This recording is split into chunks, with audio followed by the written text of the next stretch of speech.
Welcome to the Indomitable Tech.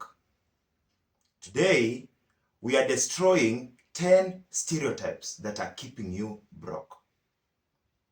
On a count of 5, please subscribe to this channel. Thank you. What do you think is keeping you broke? Are they beliefs? Are they traditions? Is it miseducation? Or what is it? Allow me to journey with you on destroying 10 stereotypes that I believe are keeping most of us or some of us broke. The first stereotype is money is the root of all evil. I think at this point, this looks already like a cliche, but it controls so many people in the current society. So these beliefs leads to guilt and negative associations with money. It causes individuals to avoid pursuing wealth or financial success. For instance, someone might hesitate to start a successful business because they feel guilty about making more money in the society. This can be due to your religious beliefs, your background, your associations, your networks. These people are holding you back because they believe money is the root of all evil.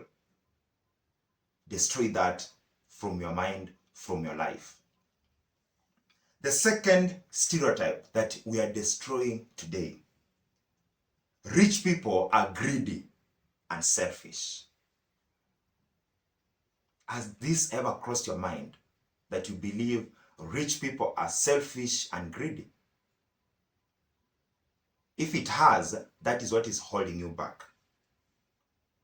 So assuming that wealthy individuals achieved their wealth through unethical means can create a mental barrier towards financial growth. Example, a person might avoid investing in the stock market because they believe it only benefits the rich and successful and ethical businesses. For you to love, embrace, and attract wealth, you must love it. You must love the path towards success. You must love the path towards making money. You can't hate money and embrace or attract money into your life or into your hands. The third stereotype that is holding you back or that is making you broke: you need money to make money. And this has held so many people back. They believe for you to invest or start anything, you need money. Do you think it's true? I think you can share your thoughts in the comment section. However, believing that significant capital is necessary to start investing or building a business can prevent individuals from exploring low-cost or innovative ways to grow their wealth. You don't always need $1,000 to start a business worth $1,000. At times, all you need is just the idea and the right partners or networks to execute or start that idea. So don't wait to make money to start investing. With the little you have, I believe there is an idea that you can execute. Then grow it slowly, systematically, and progressively towards now into that grandeur idea that you have in your mind. Start small, grow, and get big. Example, someone might think they need a large sum of money to start investing. They'll therefore overlook potential low-cost, for instance, index funds or even small business ventures. How much do you need to start a grocery store? How much do you need to start a vegetable garden? How much do you need? How much do you need to start doing supplies, deliveries? How much do you need? I believe you need very little money to start, but with time, you can now save and invest more money into creating now a bigger business. The fourth stereotype that you are destroying today: money is the only reserved for the lucky and the privileged. I think you've heard this from our society. Those who have, those who are blessed, those who come from rich backgrounds, that is a very misinformed stereotype that has to be destroyed or has to move away from your mind. Money does not follow the lucky. Money does not follow the privileged. Money does not follow the rich. Money follows those who pursue money. As I told you in my earlier videos, money is already printed. So you just have to attract money towards you. It's the same as each and every person you really want to have in your life are already out there. You just have to get a tap on how to attract them in your own space. Thinking that financial success is reserved for a select few can lead to lack of motivation to take financial risks or make long-term decisions. That mindset will draw you back. That mindset will keep you broke. That mindset will prevent you from seeing opportunities at times when they're just right in front of you. So don't limit yourself. Go out there and attract money. For example, a person might not pursue high-paying job opportunities because they think they're reserved for certain people. I've had this in my own country, that is Kenya, where people believe that if you apply for a certain job, it's reserved for people who are already connected, who are in the connected economy. That is not always the case. At times, what you need to do is just to present yourself. We've had successful stories of those who have been able to make a lot out of their life because of confidence and going to take their spaces. They did not have much. All they had was confidence and the ability to dress up, show up, and always be there out to present their ideas or even their passions and experiences in life. People will always see you, people will appreciate you, people will embrace you, but you have to show them your abilities, and confidence is very important in such cases. The fifth stereotype that you are breaking today: investing is too risky. How many times have you heard about this? That don't get into real estate business, it's too risky. Don't get into the transport business, it's too risky. Don't get into the wines and spirits business, it's too risky. What is holding you back? And at times or often, the people who are telling you these are not in those businesses. So why should you seek advice on starting a business from someone who does not own a business? Why? Get people who are in the business itself. They'll give you the positives, the negatives, the risks, and at times even how to maneuver those risks in that business. Starting a business is never risky. You just have to understand how to make calculated risks when starting and running a business. Fear of losing money in investments can lead to slow response to investment opportunities or delayed financial decisions. Example, someone might keep their savings in low interest saving accounts, missing out on potential gains from well-researched investments. There is this narrative that I'm saving money in a bank or in a circle. For how long do you want to save your money? Do you have an investment idea in mind that you want to execute maybe in 5 years, in 2 years, or even in 1 year? And let me inform you that the banks do not own any money. They just use your money to invest wisely and make profit, and at the end of it, just give you a tip of that profit. So why take your money and put into a low interest bank account while there's so many opportunities that you can double or multiply your money? So change your mind today and start investing. Those who have gained financial freedom were risk takers. You can't work like the rest, be like the rest, think like the rest, and expect to be a different person. You must be unique in each and everything that you do. Destroy those stereotypes that are holding you back. Investing is never risky, especially for someone who is passionate about making money or not getting broke at any time in their lives. The sixth stereotype that we are destroying today: it is impolite to talk about money.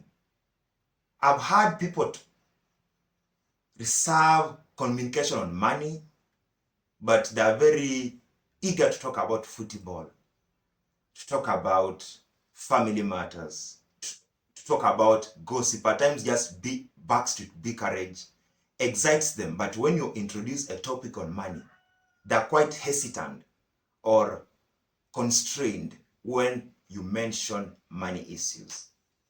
Why is that the case?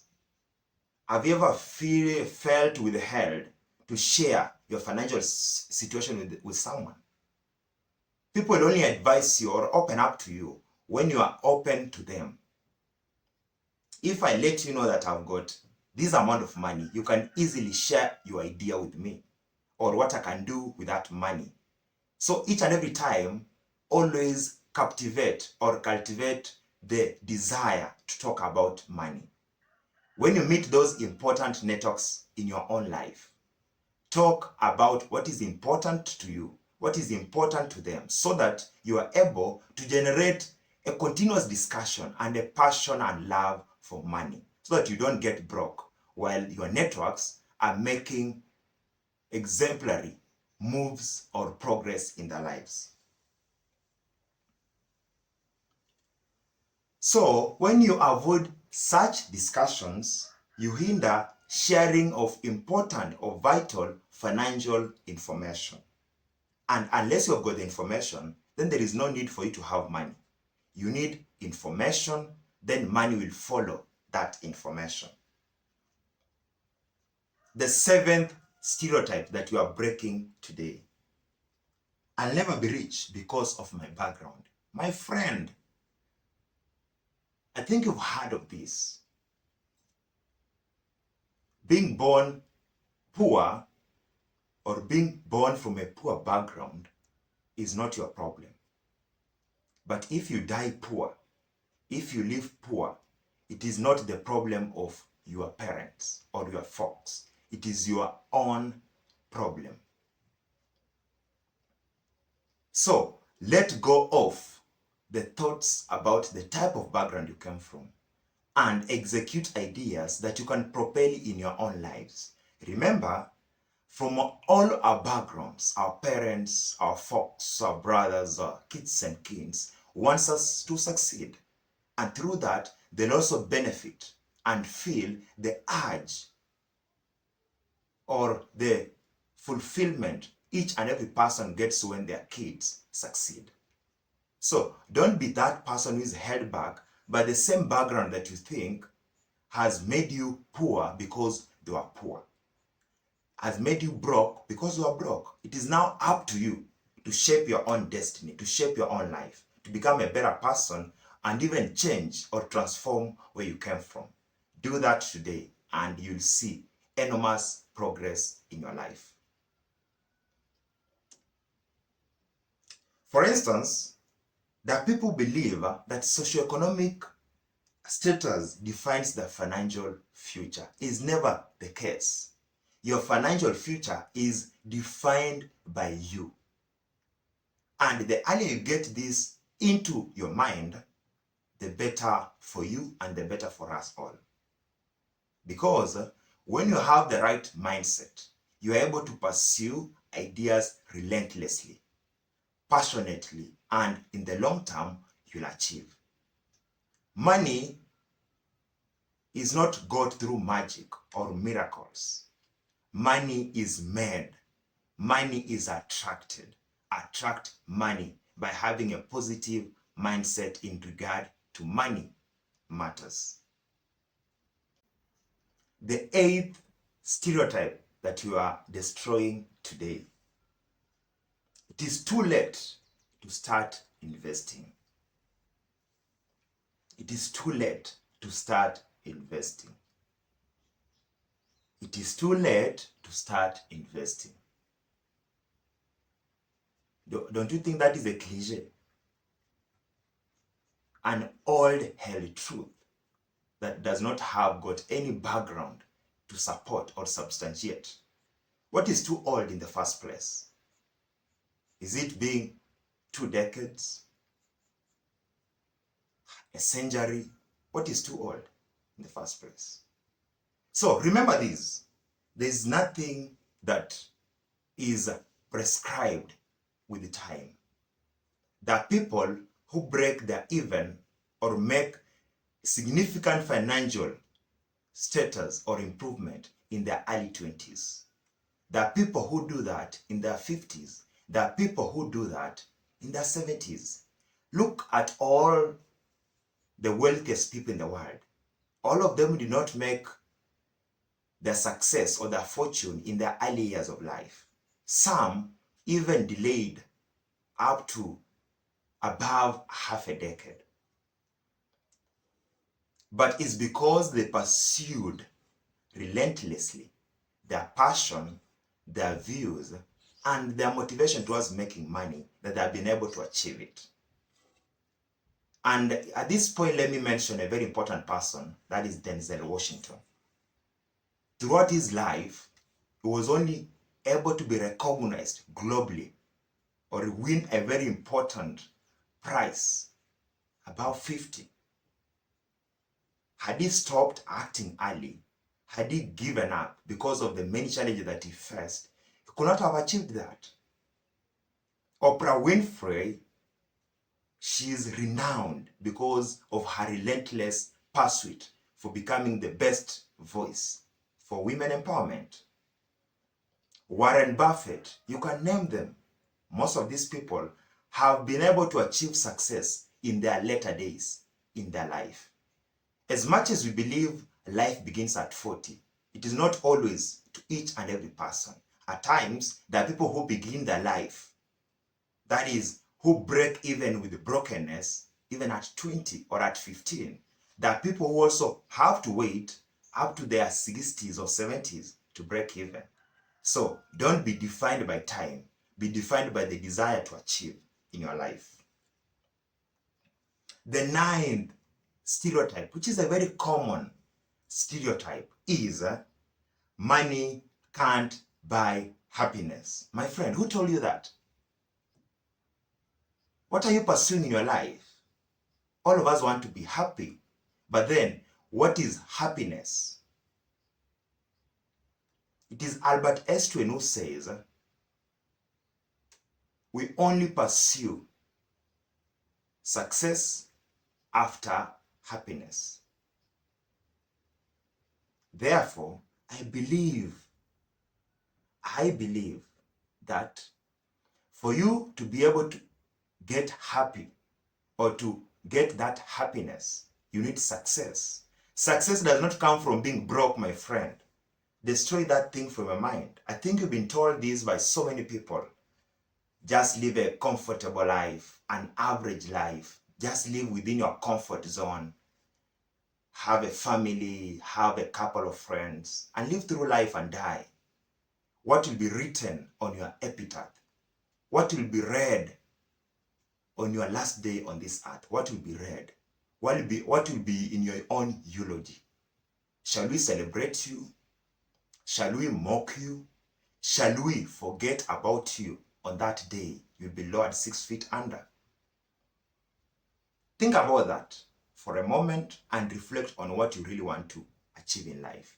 Money, of course, is not the source of happiness, but you really need money in your life to propel or even instigate happiness in it.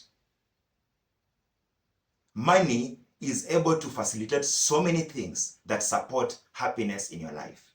You can't have a happy family if you are not living in a decent house, if you are not having a decent meal. You can't support your family, your folks, if you don't have money. So let that go off your mind and start making prompt and important money-making decisions.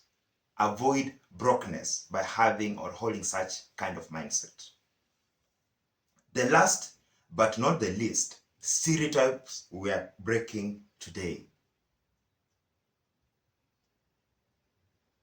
I'm not good with money. I'm not good with money, my friend.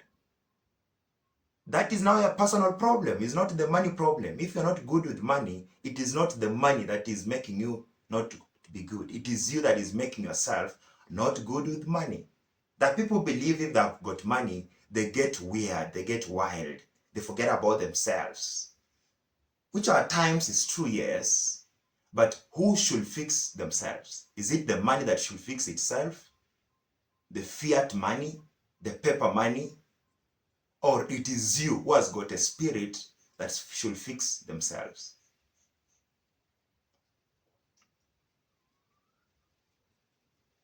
And at times, this is driven by lack of financial skills and intelligence.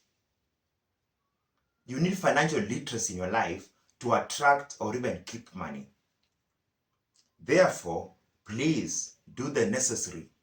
Revisit your thoughts, divide what is important, and let go of what is unimportant, or what I call miseducation in regard to money.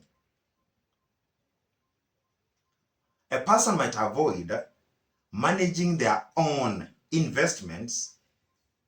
Something that I've seen so many people do. You start a business, but you get somebody to manage that business without understanding even how that business runs, the dynamics of that business. Do you believe somebody can run your business successfully without your own knowledge of even how that market, that industry runs? I believe is a misconception that somebody can do it better than you. It is only you who can drive your own passions, your own freedoms, your own pursuit in life. Therefore, you should always be the figurehead of each and everything that you start. Don't start a business for someone to run because you believe they are free. Free mindsets don't run businesses. It is cultivated and intelligent and experienced mindsets that run businesses. I believe up to that point, you have been able to destroy 10 important stereotypes that might have kept you broke. And to that point, you can now start thinking of money differently so that you're able to attract more money. After successfully destroying the 10 stereotypes, I believe it is now important for me to share with you 10 strategies on how best to annihilate these stereotypes from your own life. The first strategy is simple. Challenge and question beliefs. Not each and everything that was said by the sages, your forefathers, your great-grandparents is true in the 21st century. It might have been said because it was true 50, 30 years ago, but today that is no longer true. Always challenge beliefs. The second strategy is this. Educate oneself about personal finance, investing, and money management. Don't be a nincompoop. Have some information about how money is handled in life and also outside your own personal space. The third strategy is empower individuals to make informed decisions. Be an empowerment, a source of empowerment to others. When you meet those friends, those networks, talk about money in a positive way. They'll also be triggered to positively talk about money. The fifth strategy, seek guidance from financial advisors or even mentors. At times, these are things that we are born with, we have lived with for close to 2 decades or 3 decades. So for you to really get them out of your life, you need somebody who has got the expertise to drive you away from such beliefs. So it's good to approach a mentor, a financial advisor, because they've got the expertise on how best to free those stereotypes from your own life. The sixth strategy is simple. Embrace a growth mindset. That person you see in the mirror each and every morning when you wake up, that person needs to improve each and every day. Physically, mentally, financially, emotionally, and each and everything about you should improve. So embrace a growth mindset.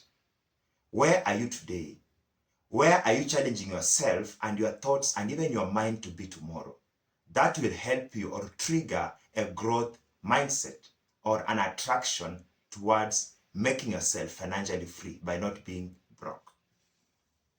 The seventh strategy that is very important, and I think some of us don't take it seriously. Surround oneself with like-minded individuals. You are just the sum total of the people who are around you. If you surround yourself with imbeciles, mediocre minds, you'll automatically be the third or the fourth or the fifth mediocre or imbecile. Get people who have got the same passions, the same dreams, the same drives as you in your life. And this even includes the people you marry or you bring close into your life. Don't marry somebody who hates money, or don't get married to somebody who hates money. They'll automatically influence you not to align your thoughts or even your life on that lane of making money or financial freedom. The eighth strategy, take calculated risks. I believe all of us at some point have started businesses and they might have failed or not taken off after maybe 3 or even 6 months. That should have acted as a learning opportunity for you. You are better off than that person who's never started a business or run a business. You understand the dynamics, the challenges, and even how best to maneuver that market or that space. Therefore, always take calculated risks. And this relies or depends wholly on experience, on starting, on acting, so that as much as you want to thrive, ensure that the areas you're thriving in, you have got adequate knowledge and adequate ways of maneuvering those areas or those spaces. The eighth strategy, or rather the ninth strategy, develop a long-term perspective. And this has guided me or has enabled me to do things better in my life. Earlier on, I used to rush into making decisions, and at times they were not always the right decisions. But when I understood the view or the value of having a long-term view or perspective about anything, I've come to embrace or appreciate the value of that. Today, if I want to buy or make any purchase decision, I look at the long-term view of it. Will it serve me 5 years from now? If the answer is no, then I won't make that purchase decision. And I'm talking of huge purchase decisions, not impulse purchase decisions, whereby maybe I'm buying shoes or something that will wear in 1 or 2 years or even some months. I'm talking of huge electronics, furniture, and all that. You need a long-term view of that. Even if I'm starting a business, I won't start a business today and expect to get or to break even tomorrow or next month. I should have a long-term view of that. What will this business help me to achieve 5 years down the line, 10 years down the line? That is the right mindset to have when you get into the field of business. The 10th and sadly the last strategy, you have to monitor progress and adjust strategies. As people say, your ducks will not always be on a straight line. At times, you have to force them into a straight line if they'll fit into that line. Or at times, just take a detour with your ducks. Go to the forest with those ducks. Get back on the road. Get in that swamp and learn. But each and every time you're doing that, you are monitoring progress. Are you making steps forward or steps backward? Where are you heading? What is your vision? What is your sense of direction? Are you heading there? And if the answer is yes, keep on pushing, but at the same time, adjust strategies each and every time. Are you making less profit because you are not doing enough marketing? Then you have to improve on marketing. Are you making more money because you do well with customer appreciation? Then you have to improve that or keep that in your business. So understand how best to maneuver each and every space and monitor your progress in that space, but at the same time, adjust strategies on how to do your things in a better way, in an efficient manner. Don't run or chase perfection. Just chase becoming a better person each and every time. If you are at 30% today, aim at getting to 40% tomorrow, rather than getting to 29% tomorrow. I think that sinks better. I believe by applying all these strategies and principles, we shall continuously and overly destroy the stereotypes that are holding us back, or those stereotypes that are keeping us broke. Remember, financial knowledge is next to financial freedom. Thank you, and always be here for more content, insightful and creative content to keep us informed and to keep us on that lane of success. Money is our thing to drive success and wealth. Always the indomitable tech. Adios.